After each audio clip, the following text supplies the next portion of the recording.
I just have to wait for this thing to say that, okay, we're live. That's good. Let's go live here once this thing shows up. And then we're ready. Ooh, I'm pushing my volume on my phone completely down. That's fine. There we go. Okay. There we go. Boom.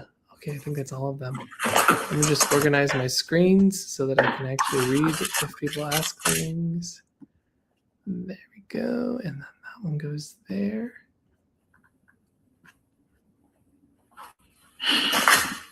Okay, perfect. And then now I just need to move you guys to the front so I can see all your lovely faces. There we go. He did it, folks. He did it. He did it. It happens, you know? Sometimes it just happens. Anyway, hello, John.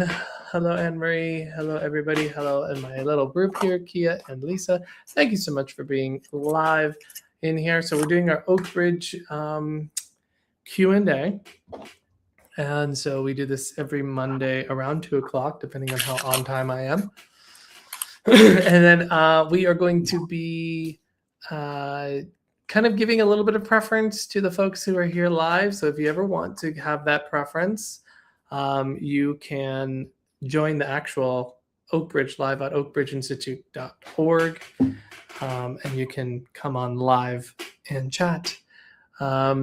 If you are in the live, like on the Oakbridge event in the Zoom, you're not on camera. People don't see you. I mean, other than the people in the room, but it's not recorded in that way. So it's not you don't have to worry about that. But yeah, here we are. So let's jump in. We're open to any questions about spiritual development, mediumship, healing, psychism, trance, physical mediumship, anything to do with anything. Oakbridge, literally my sign. Like, I'll tell you anything. It doesn't matter. But let's go ahead and get started. So Kia, do you want to start us off today? Mm-hmm. Yeah, I have a couple of questions actually.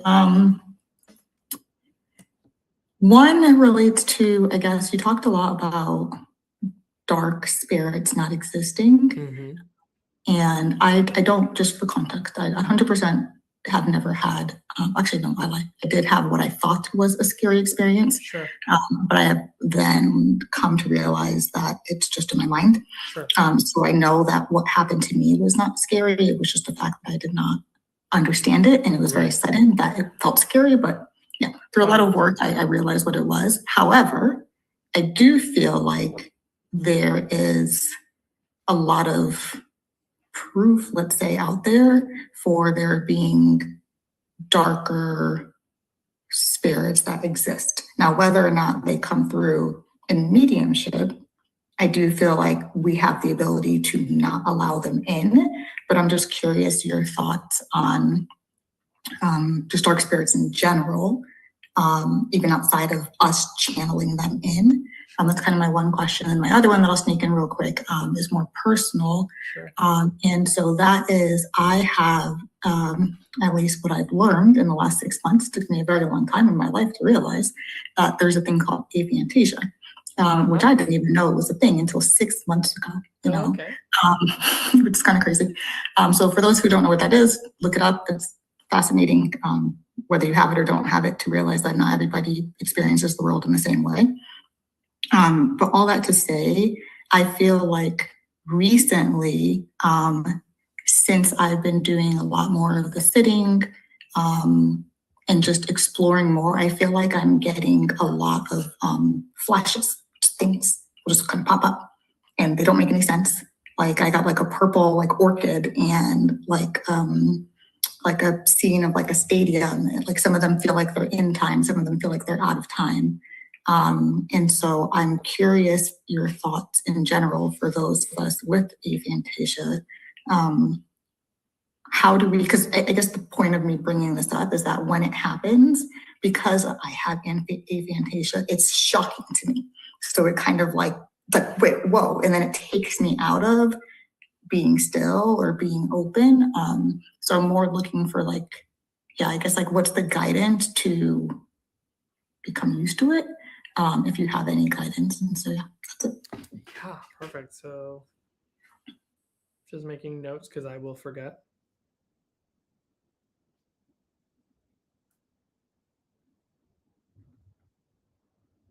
Perfect. Okay. So let's talk about the dark spirits, evil spirits. First question, I have to throw a question back at you first, though. Of course. What evidence are you referring to that feels like a lot of evidence that supports the existence of like dark spirits or evil spirits? Some of it anecdotal, some of it personal. I've had family members. My mom has firsthand experience family members who have had things happen against them to hurt them.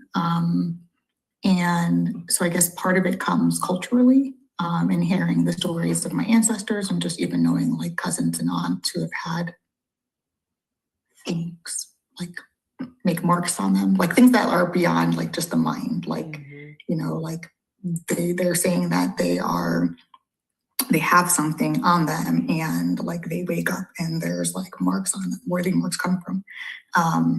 And I think I mentioned before, but you know, I'm Caribbean culture. And so, you know, there's a lot of like hoodoo and voodoo and like a lot of that in my culture too. And so these people historically, when they've had this happen, they've went to like hoodoo voodoo people that have had like curses and hexes like reversed, and all of a sudden like now they're not having this like quote unquote evil stuff happen. So some of it, like I said, yeah, some of it comes cultural, and then the rest of it would be anecdotal, like stuff that, you know, you hear people that have had like 2 exorcisms or things like that. So like that's like my logical, like objective brain, but subjectively, yes, I have familial experience with it. Sure. So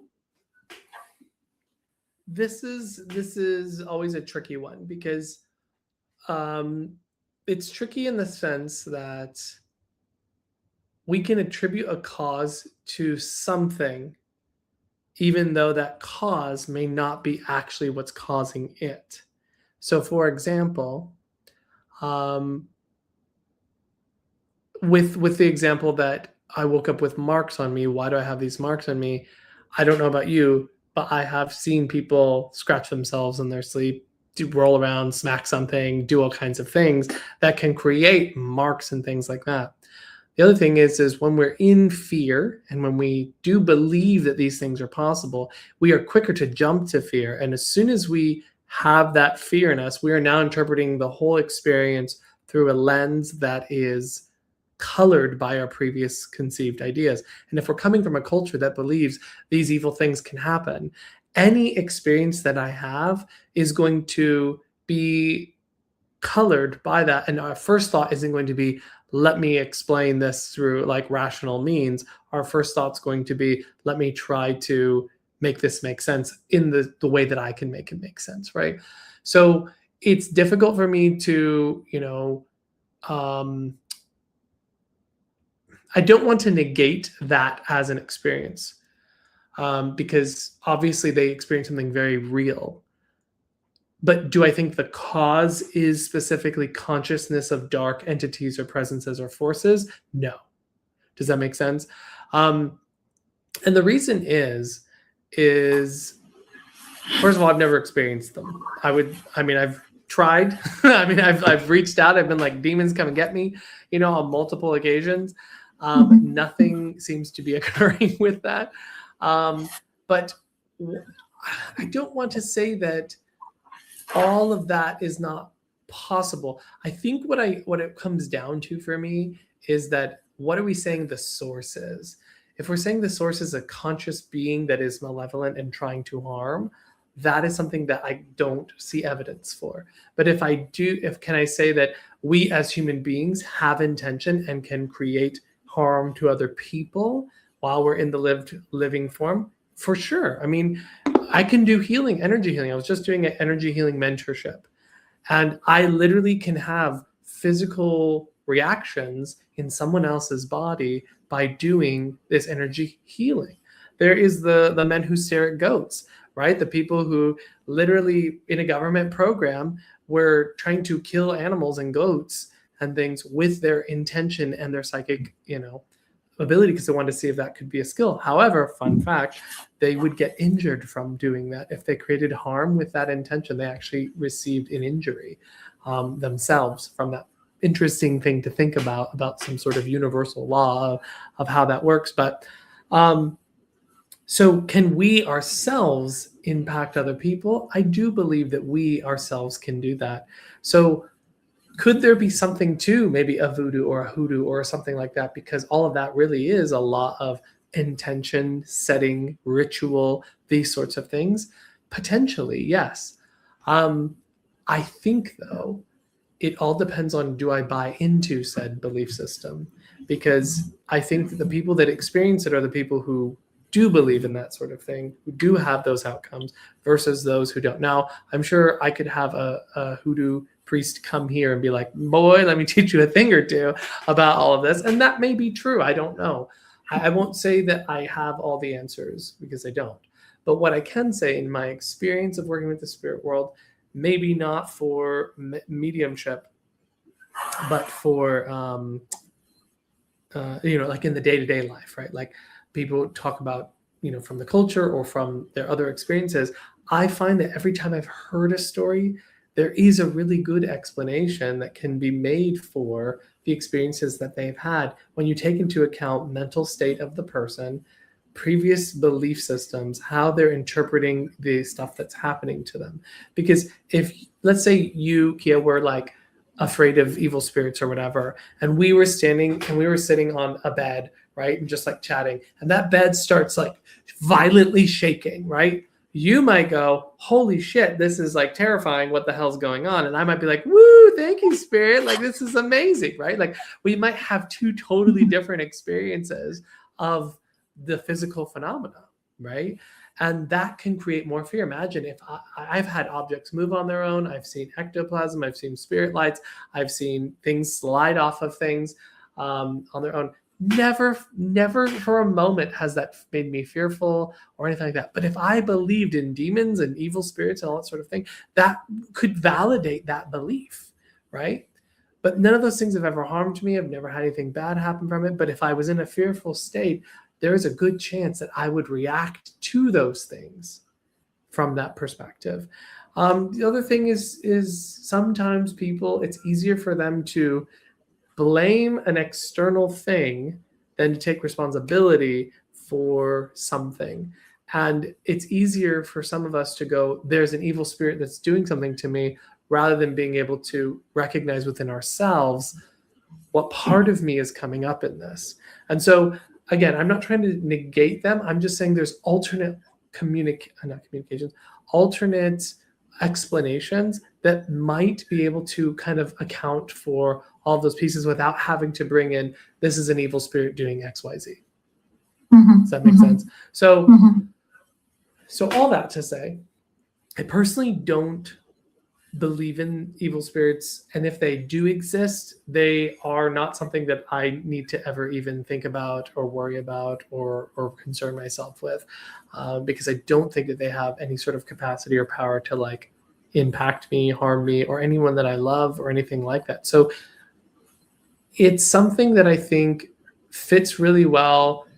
If we look at the histories of many different cultures and belief systems, it's a way to understand the world, that there's some sort of malevolent force trying to get me. We're all very influenced by Abrahamic religions, which carry a lot of that. So I think it's just very interesting. I think humans want to try to put something like that into the universe. I think if we look at actual death experiences, like not just near-death experiences, because it's a very broad category, but people who have cessation of heart function, lung function, and brain function, and we have written evidence that those things were the case at the time. When you look at just those cases alone, those people never experience anything negative, scary, bad from the spirit world. So they're in that in-between place, assuming you believe that that's true. They're in this in-between place, and there are no single reports of people ever having anything negative, scary, bad related to those moments.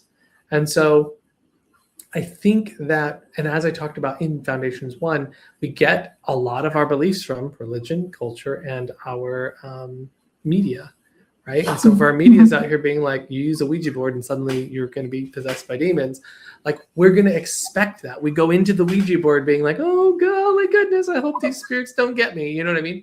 So that's my reasoning. I don't really think it's I mean, in 20 years of all of this, like, I've never seen it. I've never experienced it, any of these things. Do I think is there a tiny part of me that's like, maybe that's possible? Sure, but that's because I'm stubborn and I won't be so close-minded to think I know something just because I haven't experienced it. So, but with that said, I don't think it's something that I've ever seen any of my students have to worry about, any myself have to worry about. My teachers who've been doing this for combined of like 70 something plus years, like they never experienced anything. So you know what I mean? Like, I'm just going off of what my experiences, and so that's what I can say about it. But you're welcome to ask any follow-ups around that. It makes sense. It makes sense. I think the way that you described, kind of like there is a distinction between the mediumship and one intentionally opening themselves up to the spirit world versus human intention. So I think maybe it's like crossing a line between, like you said, like a form of like witchcraft or like voodoo, which is very different because that's like somebody trying to manifest their will in our reality, which is very, very different than like connecting to a spirit. So right. Well, then I also think that there's even ways to remove the power in that, because it's like, if I'm just like, all that cannot impact me, my intention, if I'm strongly and firmly holding that, my intention is enough to kind of keep that at bay anyway. I also think that it's rare to find someone who actually can cause those things to happen. I think it requires a certain level of awareness or a certain level of ability or something like that. But yeah, I've not seen it. I'm curious. I don't know if you saw that documentary. There was a documentary where a guy went out. I can't remember the name of it. Maybe somebody knows. A guy goes out and he literally goes to all these different belief practices, asking them to curse him in like the worst possible way and asking him to do all these terrible things. In the end, he actually ends up asking them to take it off. And he goes to get it cleansed because I think he hurt his knee. And in one of the curses, I think that was done by like a voodoo person. Oh, no, was it a voodoo person? They said something about the knees or something like that, coming to your knees or something like that. So this was like a year and a half or so later or something like that occurred. But in any case, he kind of walked away from that kind of being like, I don't know. Could it be this other thing, or could it just have been a coincidence, whatever? Because he got in like a mountain bike accident or something like that. That's how he hurt his knee. But anyway, it's very interesting. He started having like nightmares and things like that. And that was the things that's trying to get to him. But again, could that be because he was on this thing and there was a part of him subconsciously working through all this, right? So it's really hard to kind of put a strong pinpoint on it. So the second part, the aphantasia, which is not being able to visualize or like imagine in your mind, right?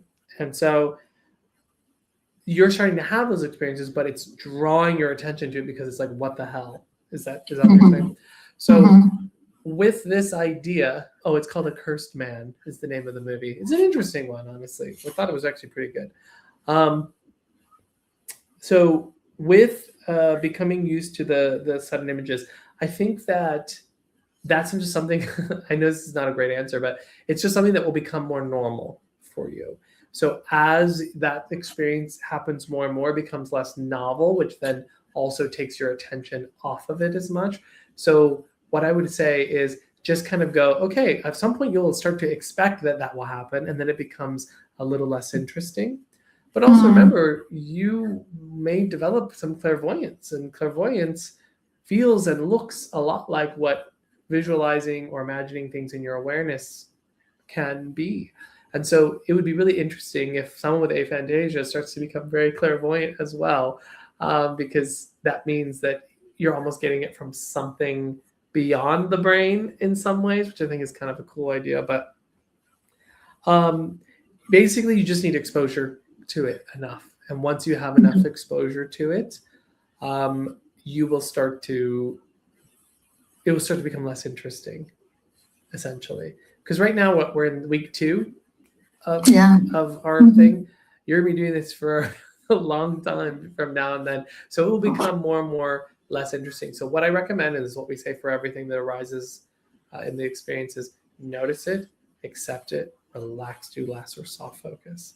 and just let yourself go back to just that's the experience and that's what it was, and relax back into it. And then if it happens again, great. Notice that, accept it, relax your less.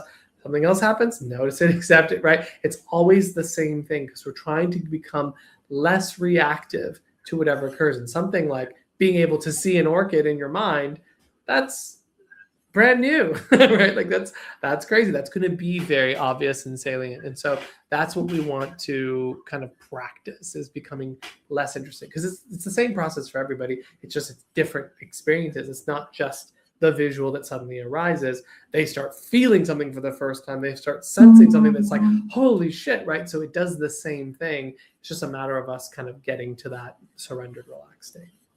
That's a good point. Yep. Okay. Yeah, thank you. Yeah, you're welcome. That helped a lot. Yeah. Lisa? Hello. Hi. Hi. I'm just here. I just joined Oakbridge Institute. I actually signed up for the psychic development course. So Amazing. I'm just here listening and observing and absorbing. Fabulous. Yeah. So, Well, if you think yeah. of anything, just raise your hand. I'm happy to answer any questions that you have. For those of you who don't know, the psychic development course starts on the 22nd, so Wednesday. So in 2 days. Wednesday. We will be starting our psychic development course, which will take you from not being able to do anything psychic to, by the end, you do a lot of psychic things. So it's it's a very thorough, it's a long course, about 22 weeks. It's on Wednesday evenings. It's a little bit harder for East Coast people, unless you're a night person, because I think it starts at 9 o'clock. So, and it's a 90-minute class. So, you'll be going to bed at 10:30. So if you're willing to go to bed at 10:30, you can do that. Are you in the East Coast, Lisa, by any chance? I'm on the West Coast. Oh, you're the West Coast. Perfect. So it should be okay Yeah. for you.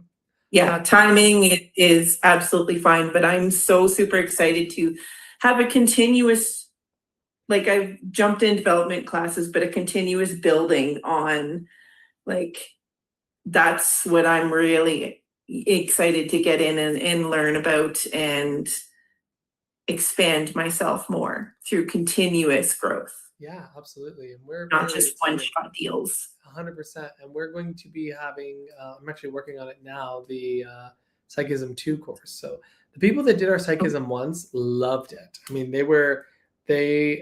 I was so impressed by them. I was like, how in the hell? I mean, like, we end up doing things like we have a living target driving around, and the people in the psychic course tell them what they're about to see and what are the things that are around them. Like really cool shit like that, where, before they couldn't do anything. And then here they are being like, okay, and this is what's coming up on your right. One person even named the place that we sent them to, got the exact name. It was amazing. Yeah. Like it's really, I feel really happy and proud of our Psychism 1. So I'm really looking forward to you being in it, Lisa. I think you're going to enjoy it for sure. Me too. Yeah. And I mean, it was a little intimidating at first because you're like, how much of a beginner, like if I don't know anything or whatever. I mean, I've done a bit through, but it was just like, it was just a little intimidating, but I just had to get over that. And yeah, I'm really super psyched that I joined and see where this goes. Yeah, I'm excited for you to be there. And the cool thing is you can have no experience. We're going to take you from the beginning all the way through the process, and we really hold your hand. That's why it's a longer course, right? Like we could just throw exercises at you, but we don't really believe in that. We really believe in like building confidence through experience and developing discernment. Discernment for Oakbridge is like our calling card. Like we want to develop discernment between what's my thinking mind and what's not. And then how do I get out of my thinking mind consistently so that I can actually be a receptor for this information? So that's kind of the whole jam of what we do. Awesome. Yay. Awesome. Very stoked. Woo-hoo. So if you have any questions, Lisa, throughout, please feel free to ask. I'm going to throw this over to people on the other social media stuff. Do you guys have any questions that you want to ask?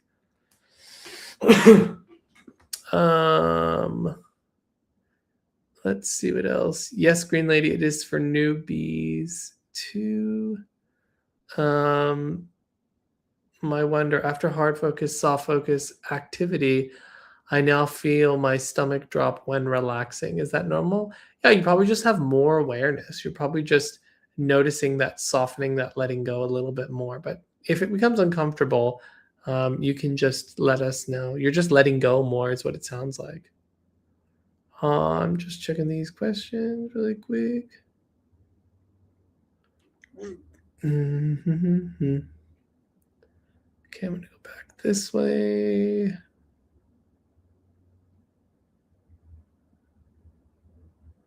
Michael, how do you know about quantum physics? I don't really claim that I do. I don't know that I do know about quantum physics. I wish I did. That'd be really helpful information to understand. How much did I miss? You didn't miss much. We talked about evil spirits, and we talked about my notes, aphantasia. I was like, guys, I don't remember anything. I have like the memory of a fish. And I'm a Pisces, so that kind of works. At least it's a very convenient excuse. Okay, I don't see any questions here. So feel free to ask anything you want to know about mediumship, psychic awareness, healing, personal development, all of the things. Speaking of personal development, we actually are having someone coming in to start to fill out the personal development of Oakbridge Institute. So we believe that mediums should also be personally developing.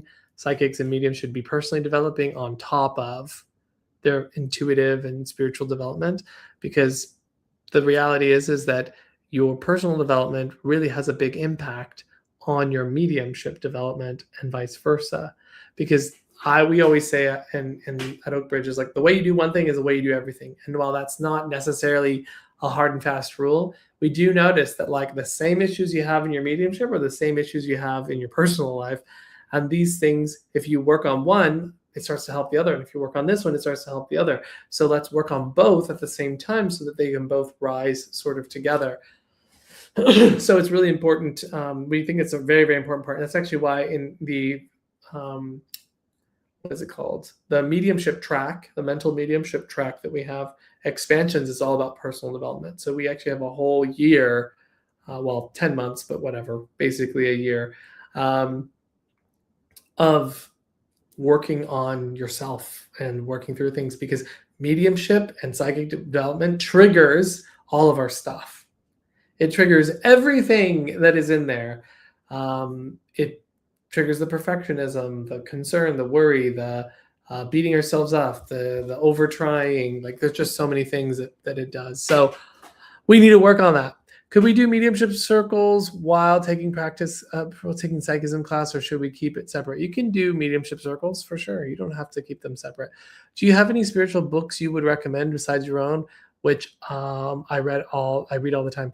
Eileen Davies has a great book. Let me look it up because I don't know what it's called. Please hold. Eileen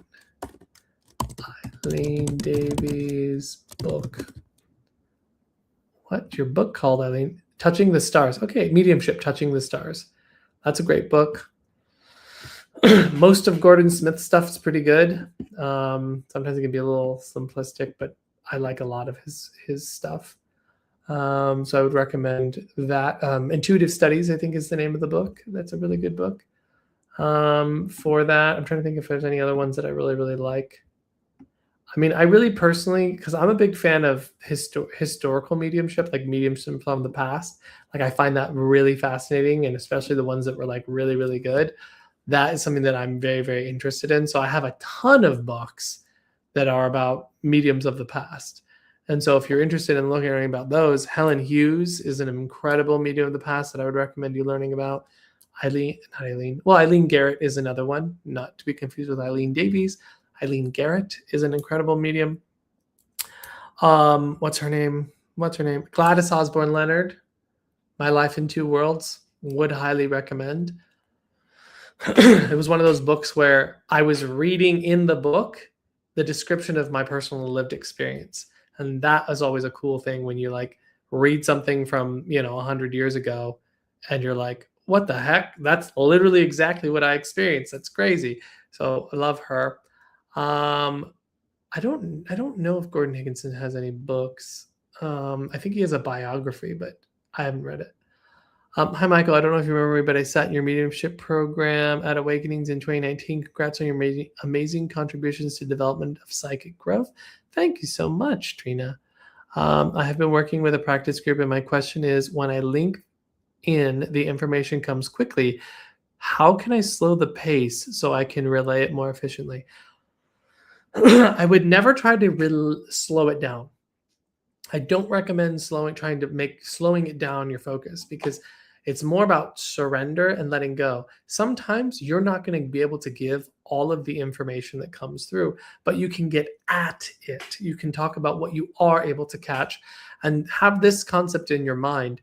If it's important, the spirit will bring it back around. So if we think of it like the information comes in like a little conveyor belt, right? And let's just say the conveyor belt does a little loop. It'll come back around if it's important. If they want to hit something, they will bring it back around. Talk about what you can give in those moments. I wouldn't want to slow it down. I only want you to move forward, because all you have to do is get better at describing things quicker. So if we were sitting in a car, right, it may be that you're trying to interpret. That's the other thing. It may be that you're trying to interpret the information, and that's what's slowing it down in your ability to give it. What you may need to do is just learn to narrate what you're experiencing, exactly how you're experiencing it, rather than trying to interpret it. So what that would look like is, I'm experiencing a red apple. I give that, let it go. I'm experiencing a doctor, give that. I'm experiencing the concept of this person was sick and had to go visit the doctor. I'm experiencing the next thing. If she's taking me to her son, and now I feel doctor again. She's making me feel that this was a doctor, right? Like her son was a doctor, right? There's all of these pieces that are these small individual pieces happening very, very quickly. But if you just narrate them rather than try to interpret every single thing that comes or create value out of every single piece, it makes it easier to keep moving through the communication.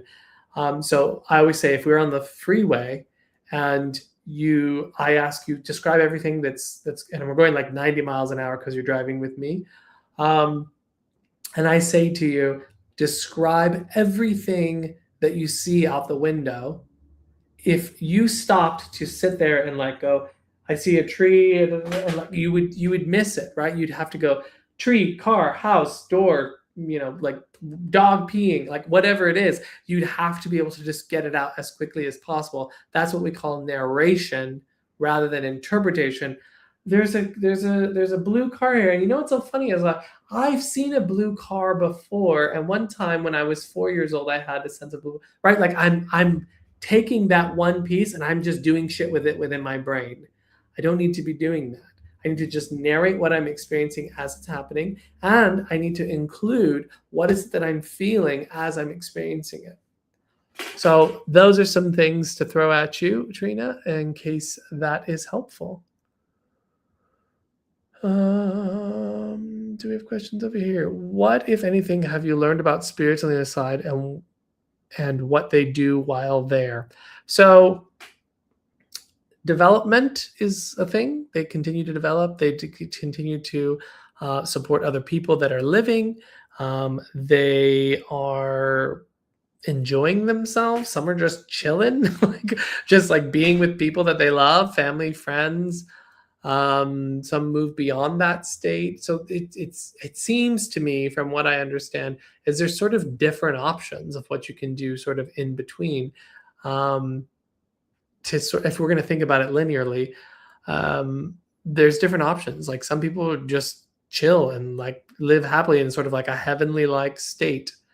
Other people are actively working with people here on earth to try to help and support them. Some people are trying to inspire people in the physical. There's all kinds of different things that they can do. Those are just some things that I've heard. Let's see, other questions. How about for Kia, Lisa? Any questions so far? Oh, okay, cool. Yeah, I'm just doing in there. Psychism class sounds interesting. What time is it? 6 to 7:30? I think so. Is that what it is, Lisa? I don't remember what we said. I don't remember if it's 6:30 or 6. I think it might be 6:30. I have to look it up. Let me pull it up. Okie Bridges, where are you, Okie? Oh, someone says 6 to 7:30, which would make sense because we would try to make it as easy on the folks on the East Coast. And it's only Wednesdays right now. Yeah, that's too early. I said that too early. I meant to ask, for sitting in the power, is there a more ideal time to do it? Meaning morning, like my morning brain versus night brain. Also, that was a great explanation of the random impression and how and why. Yeah, thank you. Appreciate that. So what I would say is it's up to you to find what time seems to be a good time for you to do it. And that's going to be based off of multiple things. Sometimes that's going to be based on your day. Sometimes it's going to be based on your level of awareness. Sometimes it's going to be based on kind of whatever the circumstances are of the day. I tend to find for myself either at night is usually pretty good, just because I have some time to just like go be by myself. I don't have a million things I need to be thinking about. I can just give myself that 30 minutes and just go like make that a priority.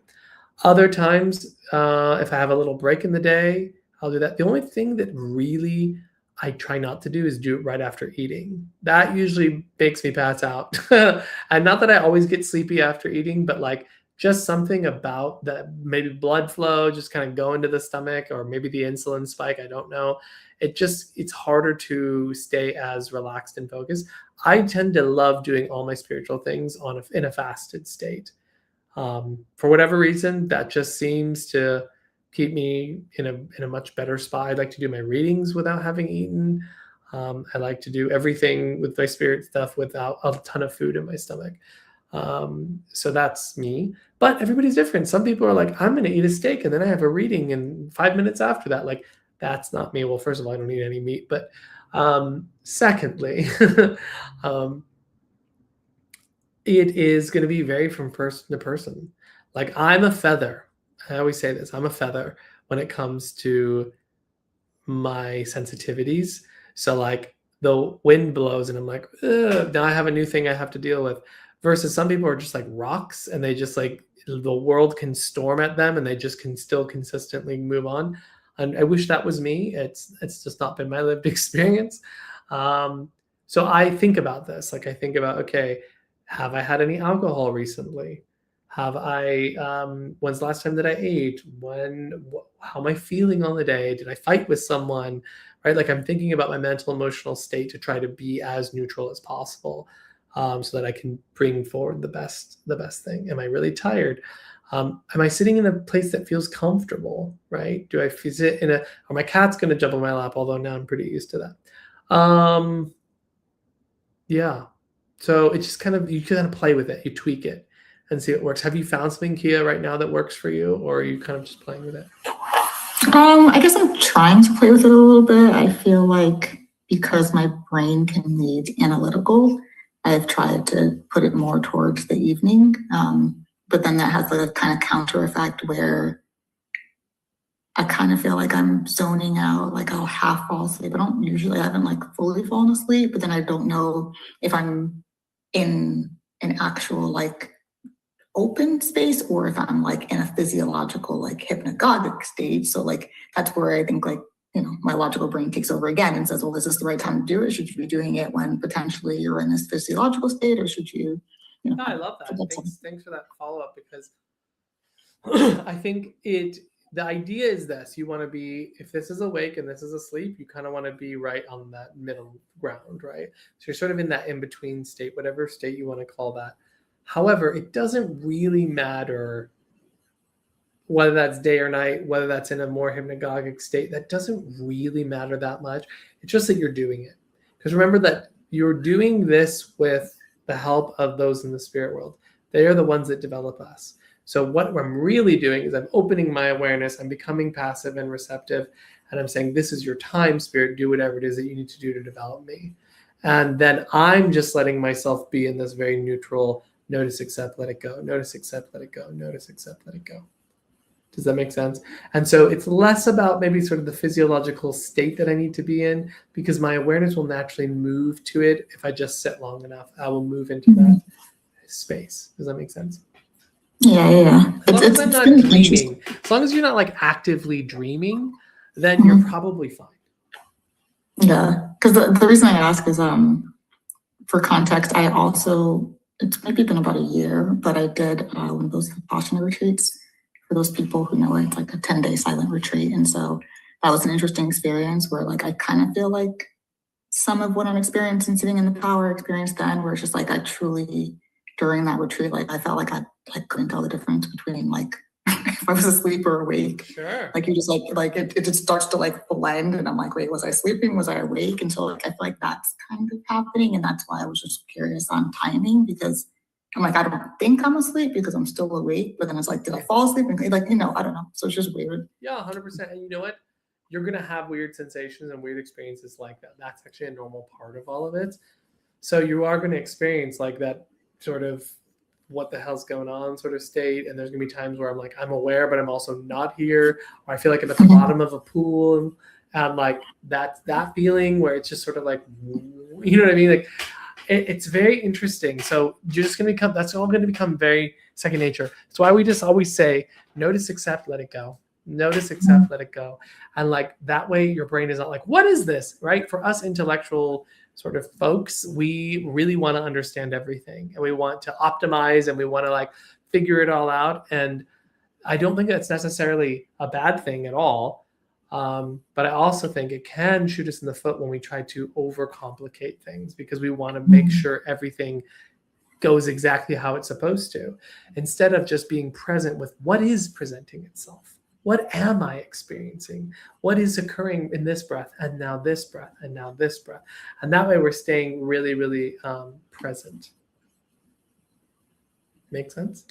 Yeah, it's been the hardest part, but I think it is good for any of those who are overly analytical, because it forces you to kind of like start being comfortable with like not knowing what's going to happen next. And like just I think the hardest but the best part for me over the past week that I've been doing this has been like getting into that state of not being attached to the outcome, because for me, I'm very outcome driven. I'm like, well, what's going to happen next? And what's going to happen next? And what's going to happen next? And kind of just being like, okay, I don't know what's going to happen next. And it's okay. I don't know. So it's been kind of just like, just even for my nervous system, I feel like it's just been like good to like enter that state of like, I don't know, but that's okay. 100%. That's actually why we find most people who work with us, who if they have things like anxiety, if they have mental health challenges, if they have perfectionism or control issues or whatever, this actually helps to start to loosen some of those things, lighten some of those things, which is great, I feel like. So awesome. Thank you, Kia. Hey, Kim, I see you there. I don't know if you're still in the room, but hello. Hopefully, Brian and you have had a chance to chat. I have another question. Can your students pay a monthly fee to enroll in your program? And is there any type of certification at the completion? So it depends on what you're taking. So yes, everything can be paid monthly. None of it has to be upfront or all at once. We also offer partial scholarships for people who are financially in need. So we try to make it as useful and accessible for people as we can, obviously within reason, but we do try to do that. So yes, you can pay monthly there, and all of the things, there's already a built-in monthly option that you can just select.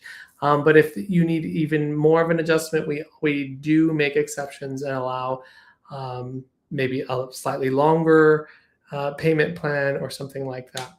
As far as certification, the only track currently that has certification is our mediumship track. And it's for certification in one-to-one readings. That's what it is. You become an Oakbridge medium certified in one-to-one readings, private sittings, so you can also call them. And so the track looks like this. It's foundations 1 through 3. And then that's a prerequisite for expansions 1 and 2, or A and B, however you want to call it. And then that takes you into advancing, A and B. And then you move into what's called fellowship, where you get a certain amount of hours doing private sittings. And then there's the assessment process that we take you through And then that's how you would then get a certification. That process in whole probably takes 3 years, depending on when you start. If you land it just right, you can kind of go from one thing to the next. So I think it takes like 3 years for the I think it's 2.5 for the educational piece, and then it takes about a year for most people to complete the last part. So it's about 3-ish years. We have some people who take their time with their hours, because their hours, it's 200. It is 100 hours of reading, and it's 200 readings. So each one of those readings is 30 minutes. So that's why we get to 100 hours of reading. So all of that together leads to a certification. Is there going to be a psychism certification at all? Yes.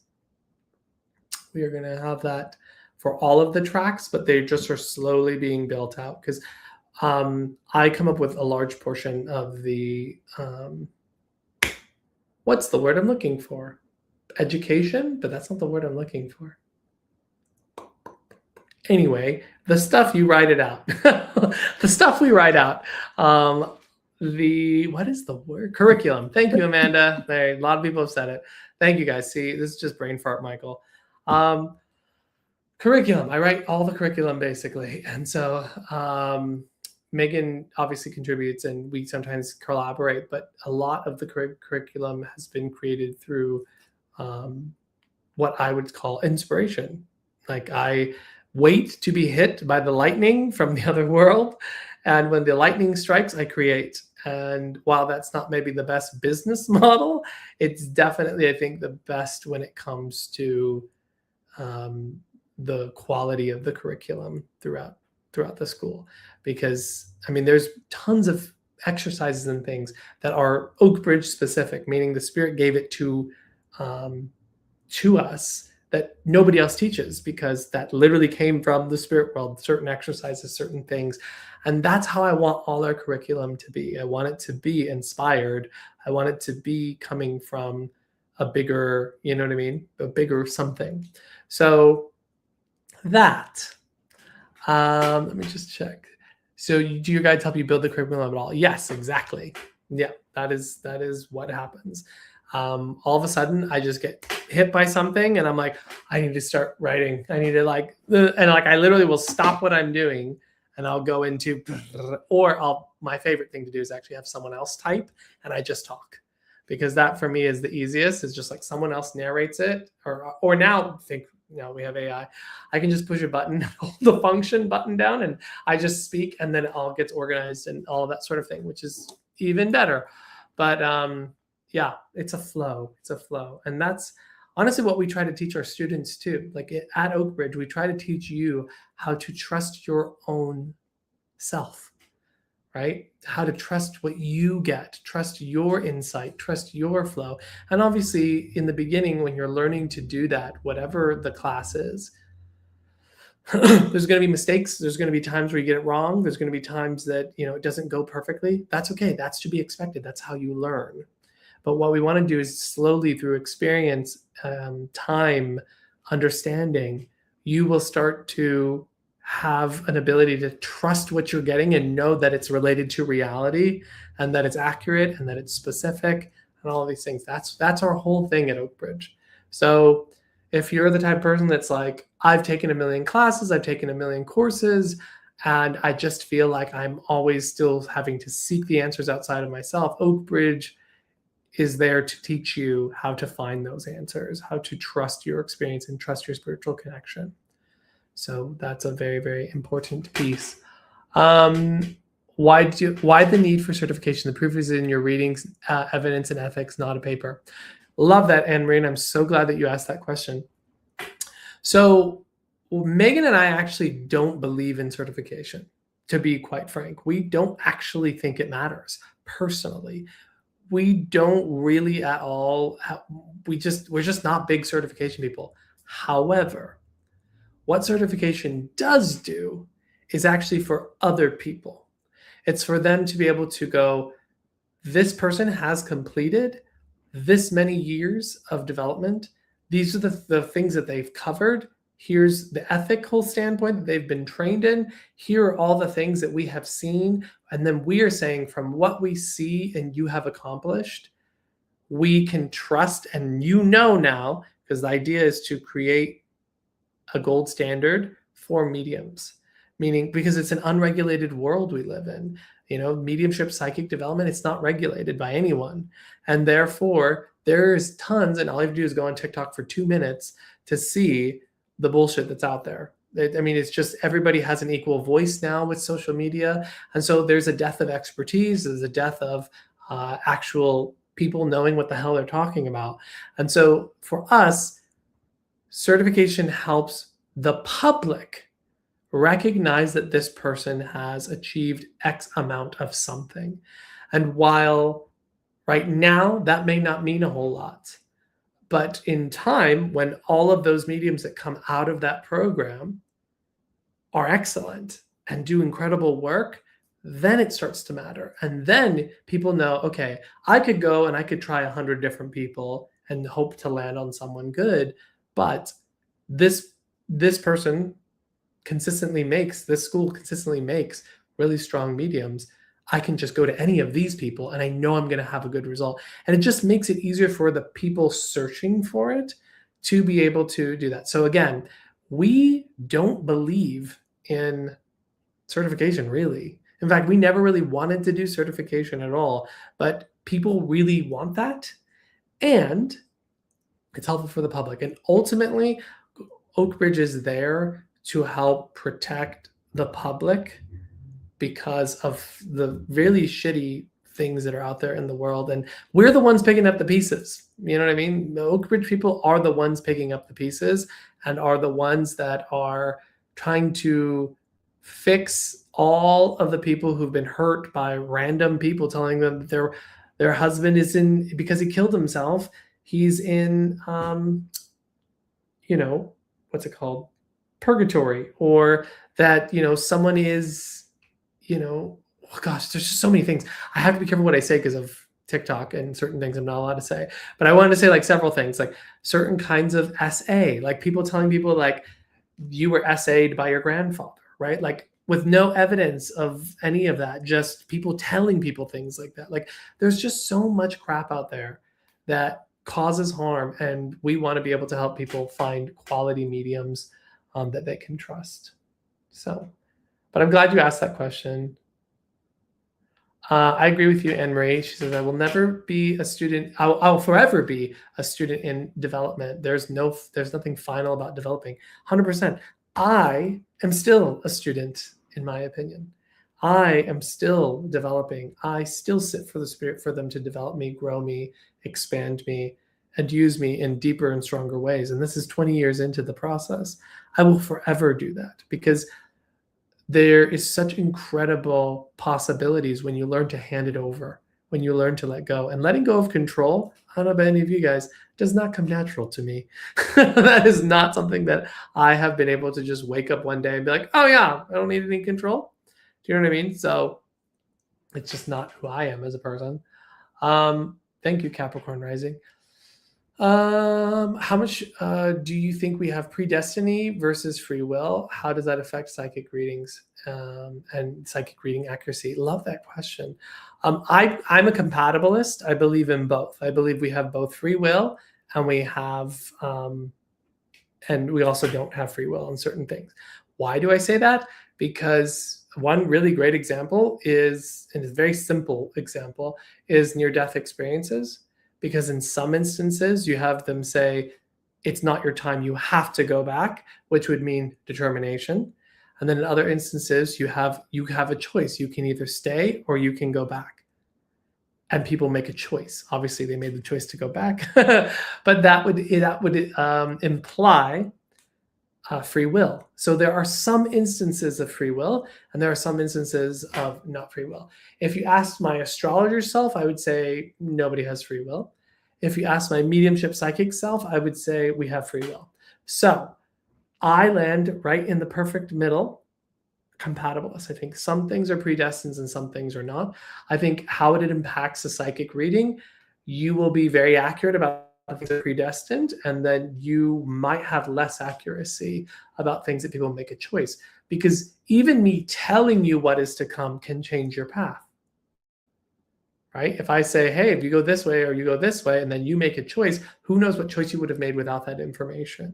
So it does play a role. It does impact sort of maybe the accuracy and that sort of thing.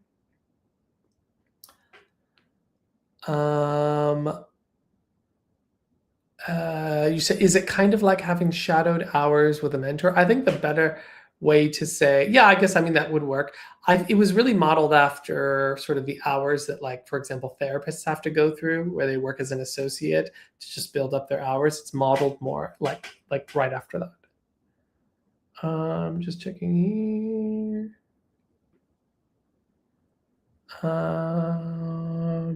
There is an argument about school. Is it for skill set or enrichment? Interesting. That's interesting. Other questions? Lisa, anything to throw in there? Or are you just enjoying? Yeah, nothing so far. I'm just enjoying and absorbing all the info. And usually I find it funny, the questions that if I do have that I'm thinking about, other people in these things tend to ask. Oh, perfect. That's awesome. So what is meant to be comes. Very cool. Other questions, Kia? Anything right now? I can ask a question for days. But you did mention something about your own current development, and I'm curious if sitting in the power is something that, like, you, or just in theory, like, does somebody who has been doing this for 20 years, 10 years, 5 years, like, is it still something you do every day, or does it like become like a, no, I do it you when I don't have to do it every day, but the reality is you end up wanting to do it because it becomes such a useful tool. It is feels good to you. It helps you keep you balanced, centered, all those things. So it becomes less of I have to and more of I want to, because you see the benefits, and your mediumship is directly impacted by how consistently you're sitting in that. I tend to find that if I sit less than 4 times a week, I start to notice a dip in my awareness. There's a lag time. So it's not like immediately after that. I can usually get away with not sitting for probably like a month before, like, I really start to feel it. And I'm like, whoa. So you do build up a power and energy and that sort of thing. But I think it's more about my own awareness staying flexible. So if you almost think of it like working out, I can work out or exercise and whatever, build up my stamina, be able to do a whole lot more. I have time period after that where I can get away with not necessarily working out before it all goes to shit. Not that long, but I do have time, right? And so it's the same sort of concept, I would say, is like we do have a sense of it's not going to go away. I think the best way to think about it is like, if this is like you in the beginning, right? And like you become sensitive and then you stop and then like it comes back here. Time causes it so that your baseline kind of stays higher throughout the journey, right? So now I'll probably never get all the way back here in my connection, although I got pretty close recently, where I was like, hello, is this thing on? Do I have any ability at all? Am I just a fraud this whole time? Like, what is going on? But it was just because I wasn't sitting. Like, that's really what it was. I wasn't sitting. I took like 6 weeks off. I had like a big break. I traveled abroad. And when I came back, I was just like, I am not getting, this is what it feels like to be a normal person again. This is crazy. So as soon as I started sitting, maybe like a week into that process, everything was back to where it was. So, and maybe even a little further, I would say. So yeah, it's just such an important piece, and you'll learn to love it. You'll learn to love it. In the beginning, it's hard. It's definitely hard in the beginning. And then one day you'll have a sitting, you're like, oh my God, that felt amazing. And then you'll realize, oh, wait, they're actually supposed to they all end up feeling amazing after that. So that's, I actually feel like I'm the opposite though. I feel like I'm starting to, which I don't know if it was your book or another book that I read, but I almost feel like I almost love it too much. So like, I feel like that also can be the downside where I'm just like, oh my God, I can't wait to do it again. I can't wait to do it again. So it's like, oh, I love it. No, but I I love that you're already there. That's good. I want you to be there because it is enjoyable. It is a great thing to do. I'm going to come to you next, Lisa. Let me just check this really quick.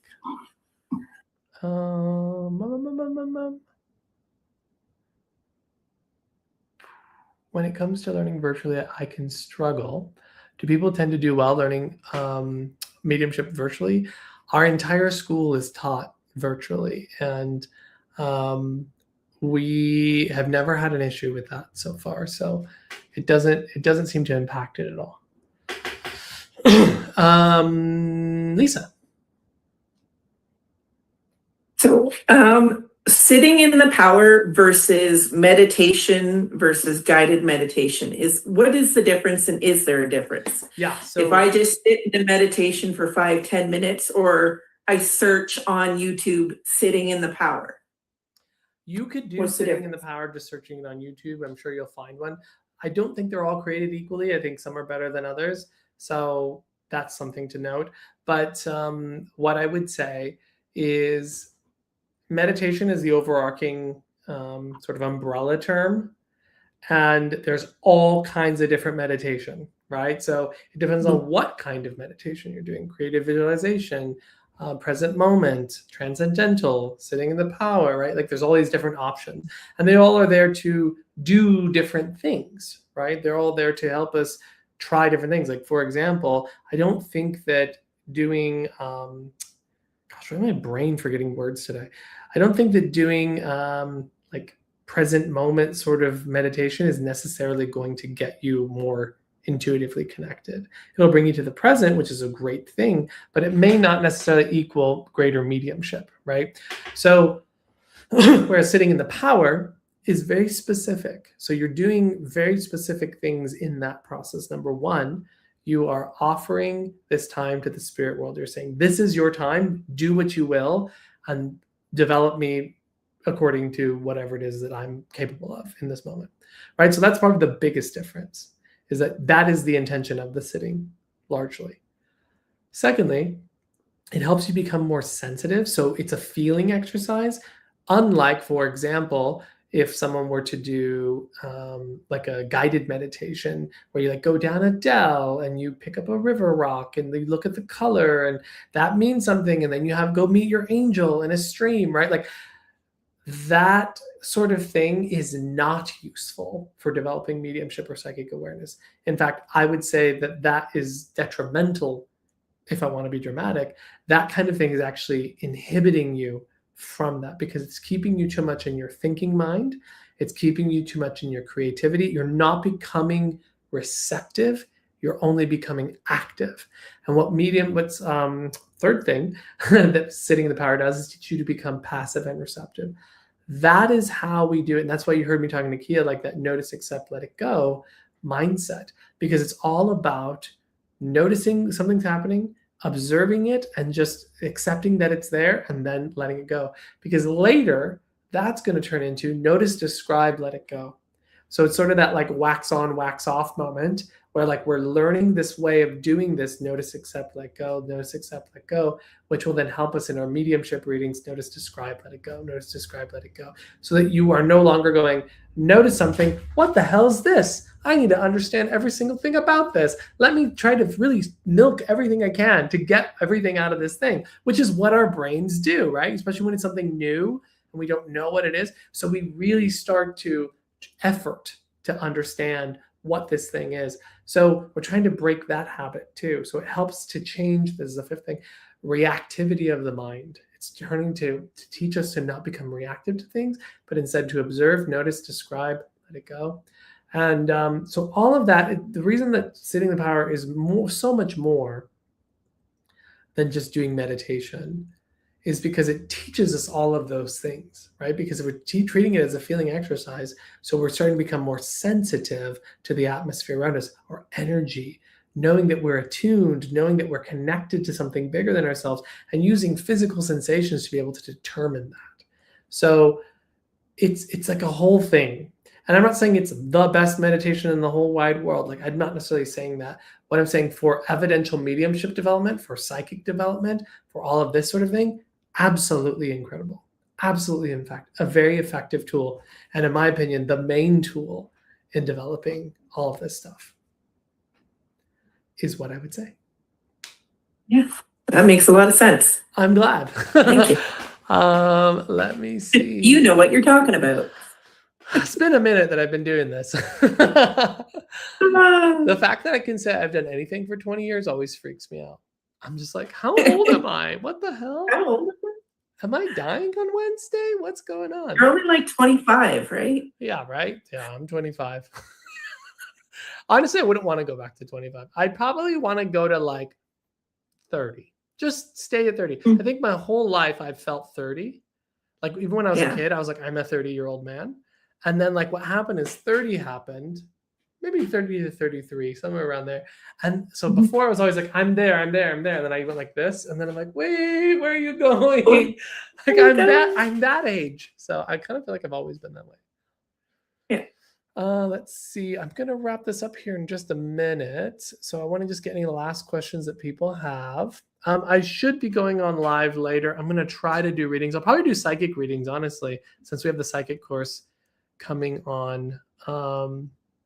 Yeah, I think that's probably what I'll do, is try to do some psychic readings instead of mediumship readings.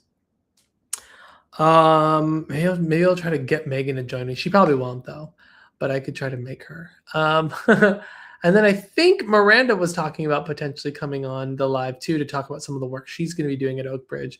So I will double check with her to see. But this is definitely a fun one to join tonight, I think, unless all those people ditch me. And then I'll just be doing psychic readings, in which case, that'll be fun. And maybe I'll throw cards in there. Or maybe I'll stare at a flame. I don't know. Maybe I'll do something fancy. Who knows? Not that you need to do any of that. I never use those things, but I could. Actually, it's so funny.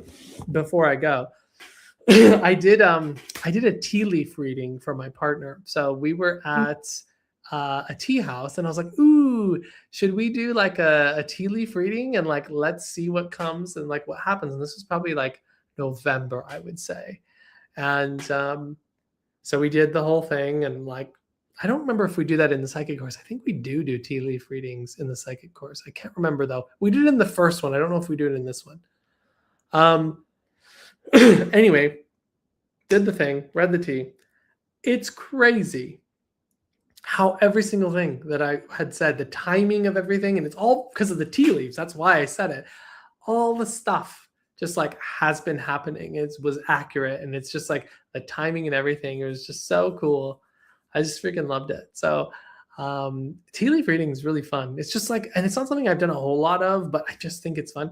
But here's the thing.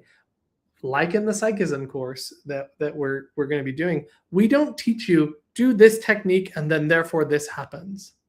We teach you the fundamental underlying things that create all of this to happen. So it doesn't matter if I'm doing tea leaf readings, reading cards, dowsing, whatever. I mean, I don't dowse, but I'm sure I could, remote viewing, whatever it is, like it all depends on the same principles, which is surrender, do less, allow it to come to you, right? Like all of these things.